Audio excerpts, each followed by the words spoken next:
વડોદરા લાલ ચર્ચમાં નાતાલ પર્વની તૈયારીઓ પૂર્ણ. આવતીકાલે વહેલી સવારથી પ્રાર્થના સભાઓ યોજાશે. વડોદરાના ફતેગંજ વિસ્તારમાં સ્થિત ઐતિહાસિક સેન્ટિનરી મેથોડિસ્ટ ચર્ચ, જે લાલ ચર્ચ તરીકે સુવિખ્યાત છે, તે નાતાલ પર્વની ઉજવણીની તમામ પૂર્વ તૈયારીઓ પૂર્ણ કરી દેવામાં આવી છે. આવતીકાલે વિશ્વભરમાં ખ્રિસ્તી સમુદાય દ્વારા પ્રભુ ઈસુના જન્મોત્સવની ધામધૂમથી ઉજવણી કરવામાં આવશે, જેના ભાગરૂપે આ પવિત્ર દેવળને આકર્ષક રોશની અને શણગારથી સજ્જ કરવામાં આવ્યું છે.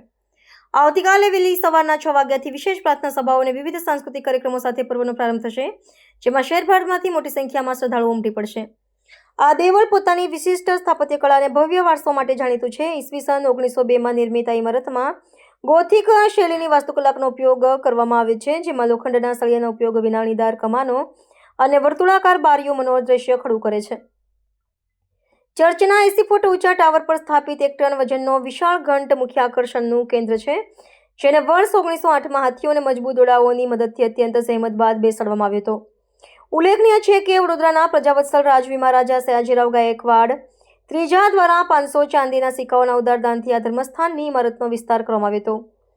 પરંપરાગત રીતે આ વિશાળ ઘંટનો ઉપયોગ શ્રદ્ધાળુઓના અવસાન સમયે તેમના આયુષ્યમાંના વર્ષોની સંખ્યા મુજબ વગાડીને શ્રદ્ધાંજલિ અર્પવા તથા નવપરિણીત યુગલોના સ્વાગત માટે વિશેષ લયમાં કરવામાં આવે છે. નાતાલ પર્વને લઈને માત્ર ફતેગંજ જ નહીં, પરંતુ સમગ્ર વડોદરા શહેરમાં હર્ષોલ્લાસ અને શાંતિનો માહોલ જોવા મળી રહ્યો છે.